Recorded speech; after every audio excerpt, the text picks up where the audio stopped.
Honey, when you land, can we just, like, rent a car? Big drug dealer on his way to prison. Check into a hotel. Gunfight at airport. Order some room service. And you rocking the boat. Shh, it's okay. I've done this before. John McClane, he's got a little problem. Hell, let's shut down the whole fucking airport. How can the same shit happen to the same guy twice? Things just get better or worse? Yippee-ki-yay, motherfucker. I never want to copy the first film if I'm making a sequel. I want to look at the first film, see what the people liked, and then put it in my package and serve it to people in another kind of a format. If you're going to make a sequel, if you're going to make another Die Hard, it had better be a story with that kind of impact. Let's say three guys on that side and the rest of the guys spread out. Yeah. Here.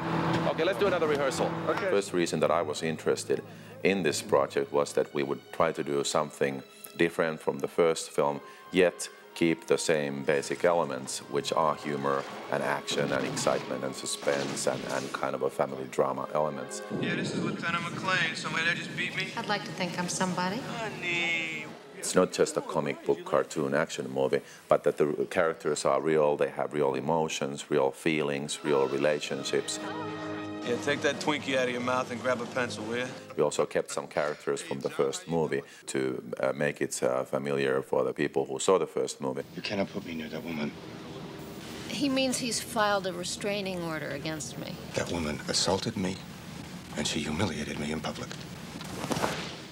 Of course, it's difficult sometimes to balance the humor when you're dealing with pretty gruesome things, death and accidents and so on. But I think we found the balance where Bruce Willis's character, John McClane, has this certain attitude about life. No civilians. He's pretty much an everyday kind of a guy who has his ideas about authority and police force and how things are run in this world. You're the wrong guy in the wrong place at the wrong time. Story of my life. We have snowmobile chases in the movie. We have big pyrotechnic effects. We have planes such as 747s crashing and exploding. So it's a combination of optical effects, miniatures, physical, mechanical effects, and so on. Okay, let's go. Our director, Renny Harlin, shot movies in Finland where it's been 35 degrees below. So for him, at 12 degrees, he thinks he's in one of those Swedish saunas or something. It doesn't bother him at all. We shoot a real plane landing, then we shoot miniatures actually crashing, and then we use real-life plane wreckage for the aftermath sequence where John McClane's character is walking past the burning wreckage and picks up a little doll from the ground and says she'll be the last victim they'll ever have. Okay, let's cut. Let's go again. Spread out towards me, folks. Everybody start taking steps towards me. Renny was great fun around the set. I remember one night we were sitting in the middle of Moses Lake, Washington. It's 3 in the morning and lit up the entire landscape as far as you can see in any direction. And there's armies, there are hundreds and hundreds of technicians and trucks rolling around, and crews setting things up. And right in the middle of it, at 20 degrees below zero is Renny Harlin with his feet up on a chair, and he's sitting back like this.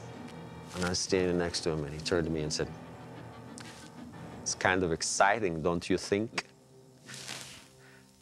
And that was kind of Renny in a nutshell. It would have intimidated a lot of people, I think. You could easily get freaked out that you can't find the snow, and there's so much money riding on this, and so on. But Renny stayed very cool. We couldn't go into an airport and say, "Excuse me, guys, we'd like to use your tower for a while. Maybe these planes can wait for us."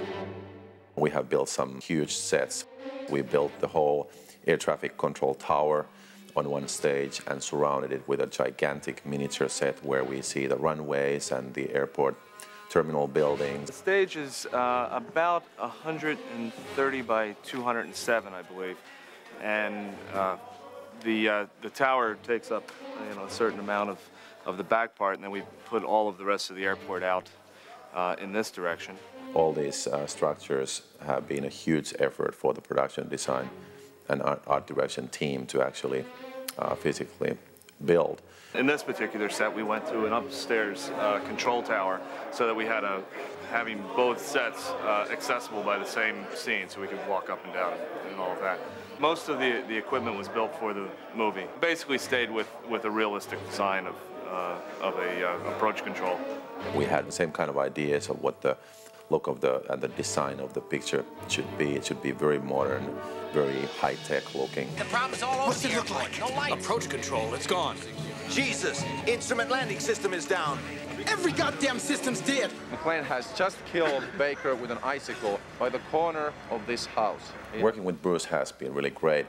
He's a big star in real life, but he doesn't act like a star. When McClane gets there, you'll be just coming through the woods. So he's very friendly to everybody, whether it's crew or cast.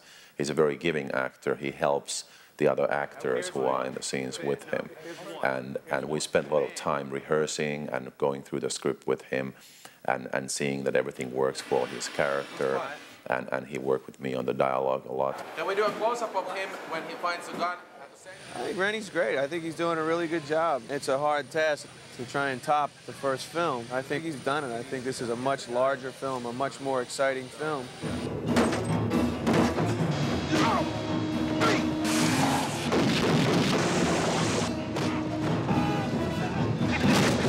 I hope that the audience will have a great roller coaster ride when they see Die Hard 2. That those people who saw the first movie will get everything they expected and much more. And those people who never saw the first one will go back to their local video store and check out what the first one was all about.